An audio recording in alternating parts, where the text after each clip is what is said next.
Every business owner I know wastes at least 10 hours a week on boring tasks that ChatGPT can do in minutes. It could be contracts, taxes, proposals, expense tracking. These are all the boring things that take up your entire afternoon or weekend, but are critical for the business to operate. I used to waste my entire weekends working on these types of tasks until I figured out how to automate it with ChatGPT and other types of AIs. Let me show you what actually works for me and what I've implemented for others. Alrighty, so this is the journey that we're going to take together today. There are 5 use cases I want to share. The first one, corporate taxes. This is something we all have to deal with, and very few of us actually have expertise in. Next is reviewing and writing contracts. This is a big time suck for many people. Next, proposals. So, writing proposals that are custom for different clients and services and products you offer. Then, a variety of marketing tasks. We won't cover too many here. This could be probably many videos in itself, but a variety of marketing tasks that I think are low hanging fruit. And then, last is tracking expenses. We'll show a beginner approach and then a more advanced approach. Alrighty, on to our first one, which is corporate taxes. So I've had my AI tax assistant actually save me 10K this year. And the way I did this is by creating a custom GPT or GPT project that's dedicated to my corporation and taxes. So it helps me solve complex tax issues and it's available 24/7. I do have a tax specialist, but that person isn't always available and I can't ask them tons of questions all the time. So having an AI advisor helps me with that process. So how did I set this up? Pretty simply, the very first step we're going to focus on is an AI interview. So, this is something I've talked about in many different videos in the past. But what I need to do, and this is the meta lesson, is I need to make what's implicit in my head explicit for the AI to then bake into a system prompt. What does that mean? Well, the AI is going to ask me a series of questions, and every question it asks me, I'll give it an answer. And that answer informs the next question it asks. In this conversation or in this interview, it's going to ask questions about my business. How's my business structured? Where is it located? What's the type of offering that I have? A variety of other things that would be useful for a tax specialist to know. Once we have this interview done, it's going to write a brief. That brief I'm again going to pass to a smarter model. So this is going to be probably a Claude Opus 4.1 or a GPT-5 High Thinking. And I'm going to have that really smart model review the conversation that happened. So we're going to have the conversation and then we're going to have the output brief from that conversation. I'm going to give both of these to this AI to review. It's going to review the conversation and say, okay, is there anything critical here that's missing from the brief? If anything is missing from the brief that's inside of the conversation, I'm going to rewrite this into a new brief that's more detailed and articulated based off the things that were discussed here. Oftentimes it does. Once it rewrites this, we have our final briefing. With this final briefing, we're then going to create a system prompt. We're going to convert this brief to a system prompt. And to do that, I'm going to have another AI and a third conversation research online what are the best practices associated to prompting this specific model, which is going to be the model behind my GPT project. So it's going to be GPT-5 thinking. What are the best practices behind prompting that specific model as of today's date? And once it does that, it's going to come back with the best practices. And then I'm going to ask it to then convert this brief into a system prompt based off of those best practices. Once I have that system prompt, say this little box is our system prompt, we're going to feed that into a GPT project. And that GPT project is going to be our tailored tax advisor. So this is going to be our tax advisor that we can ask questions of and to, and it'll help us give guidance on the different situations that are very hyper tailored and specific to us. So that's how we create our tax advisor. All right, so now let's move on to contract review. So I'm sure many of you, like me, are not legal experts. And oftentimes you might not have access or readable access to a lawyer at any given time. So we can use AI to assist in the reviewing of contracts. So I wanted to give you an example. I was signing a contract with a larger corporation, and in that contract, it stated that if anything went awry for that specific engagement, I would have to pay 5x the project cost. And I wouldn't have caught this if it weren't for AI. And oftentimes, what I'll do with my senior contract attorney, I'll have them review complex contracts. I'll then run that through 3 variations of a model. It'll detect different types of risks, and then I'll know that it's safe to sign based off of what I've reviewed and how I kind of compared those outputs. The meta lesson that I want you to take away from this use case is that when you have a high stakes task, something that's pretty important and critical, you should always run it through multiple models to get multiple perspectives to then compare those perspectives before doing anything based on that high stakes task. Oh, hey, this video is brought to you by me. There are 2 things I want to share. First, there's a 30-day AI Insight series below. It's completely free, where you'll get 30 insights in your inbox of how you can apply AI to your business and your work. Second thing, if you like to work with me, there's different types of offerings below as well. That being said, let's get back into the video. So how do we create this? The flow is pretty straightforward, similar to the one I just mentioned. So like the previous example, what we're going to do is we're going to have it research best practices for prompting a given model. So in this case, we're going to have multiple models that we're going to run this against. So it's going to be GPT-5 thinking. So we'll do 5 here. It's going to be 4.1 Opus from Claude. It's going to be probably 2.5 Pro from Gemini, Grok 4. And those are probably the 4 that I would use. So we're going to have best practices for prompting each one of these, and we're going to create system prompts that are tailored to each one of these models. Once we have those system prompts that the AI researched for us and created for us, we're going to add some business context to each. So we'll give the examples of the size of our company, the location, the offerings we provide, the types of engagements we do, etc. We'll then have the AI bake that context into each one of these prompts. Then each one of these system prompts will be our own individual senior attorneys based off of these models. So we'll go to each one of them to ask the same question and compare the outputs. And that's the premise here. So we always want to do for high stake tasks, if possible, have each one of the highest end state of the art models from each model provider review that specific contract in this case, and then provide us an output based off of what they think is normal, what's not normal. And each provider has the ability to give you a tailored AI through projects. So GPT has projects, Claude has projects, Gemini has gems, that's what they call it. And then Grok has projects. So all of these have different ways to tailor your AI based off of the system prompt you've created. So you can create a senior attorney that reviews those contracts for you. Now, after contracts, we have proposals. So proposals, oftentimes you spend a ton of time. So I used to spend probably 3 hours on each proposal I wrote because they were custom and tailored for the engagement I was on. But now it takes me roughly 15 minutes.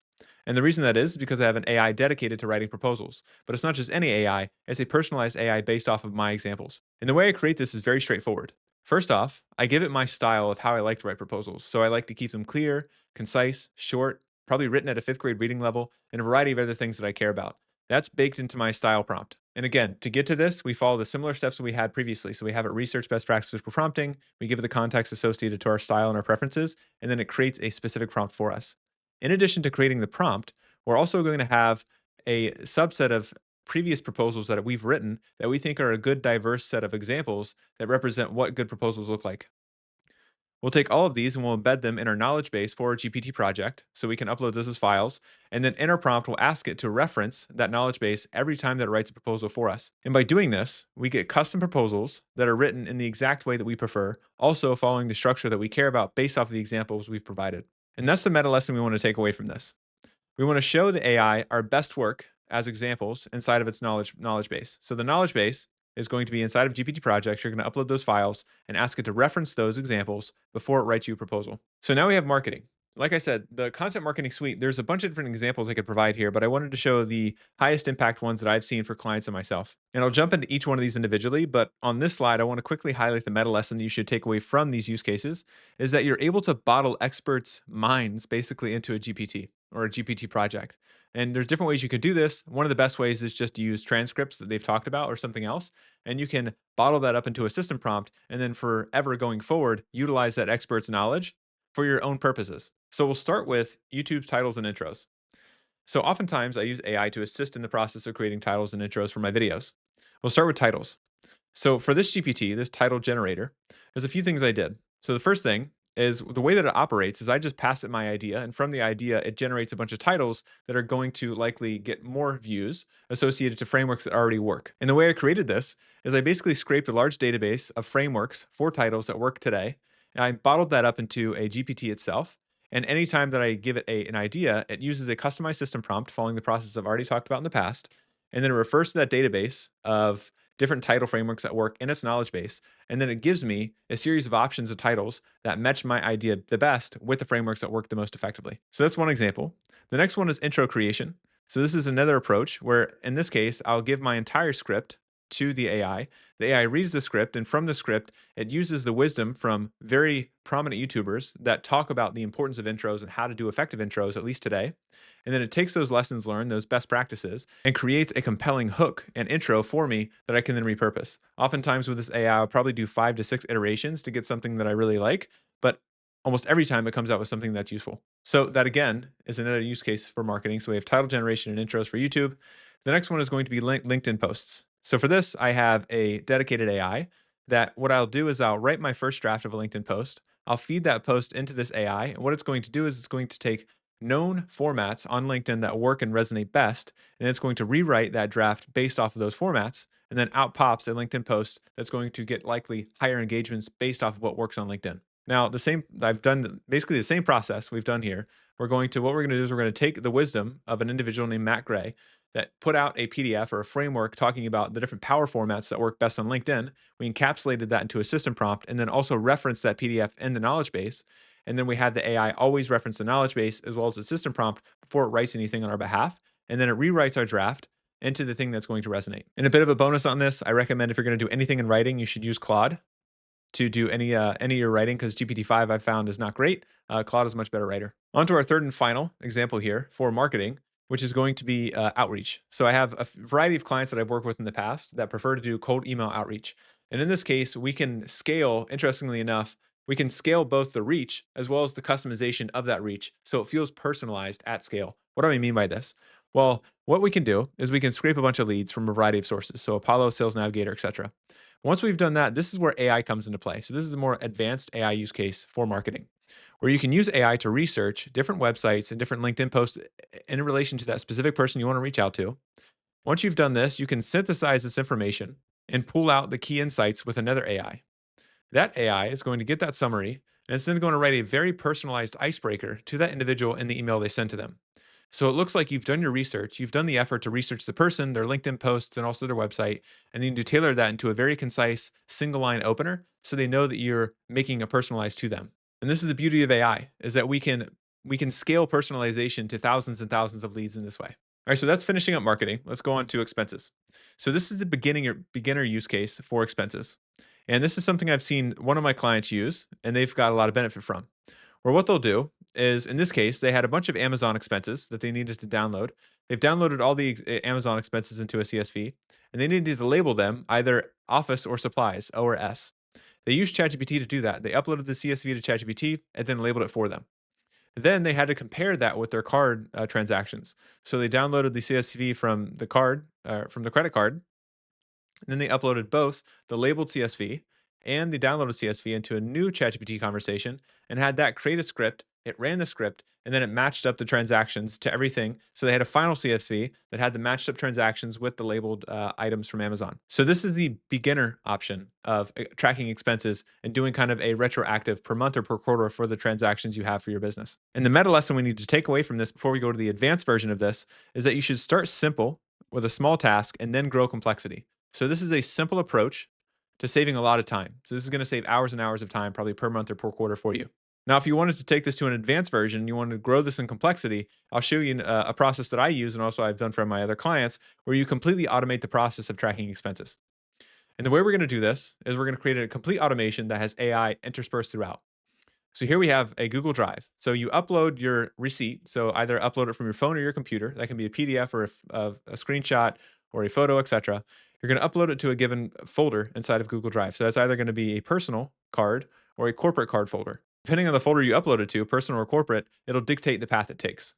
So if you do it, what's going to happen is the AI is going to extract out the PDF or the image, and it's going to pull out a variety of things. It's going to pull out the date, the cost, the merchant, the reasoning and rationale for the purchase, and a variety of other things.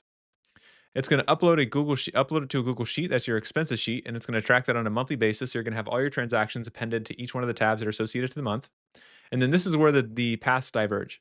So if it's a corporate card, what's going to happen is we're also, in addition to everything we've already done, we're then going to send an email automatically to our bank. In this case, it's going to be Mercury. And we're going to send that specific attachment that we've extracted the information from in this email to our bank account so they can then match up that receipt to the transaction. And in the email, we're automatically going to have AI include all the things I mentioned previously: merchant, cost, date, etc. So that's path B if that's a corporate card. This is most of the time. If it's a personal card, you'll simply have the Google Sheet updated and then update the income statement. And the income statement is going to be updated from both paths, where you update the number of expenses for that year, as well as the revenue and everything else is updated and being pulled from the bank account too. So this is a more advanced way to automate the entire process with expenses, utilizing AI throughout the process. And these are just 5 of the use cases that I've seen different businesses benefit from. And these are just a few, right? Just 5, but I think these are the lowest hanging fruit that people can take advantage of. And remember, this is the main thing I want you to take away from each one of these are the meta lessons that we can learn. So the first meta lesson is use AI to interview you so you can make what's implicit in your head more explicit for the AI to then use and take advantage of and take action on. The next one is if you have a high stakes task, something that's really important, you should have multiple AIs review that specific task, and you should review then their perspectives on that task to ensure you have a holistic understanding. Next is when you're creating a custom AI, in addition to just doing a customized and tailored system prompt, you should also upload knowledge to its knowledge base, giving it examples of what good looks like and sometimes even what bad looks like. This will improve its output. And after that, we can Also, another meta lesson is bottle up expert minds into GPT. So if there's an expert that you admire, they have a lot of interesting thoughts and books and transcripts from interviews, etc.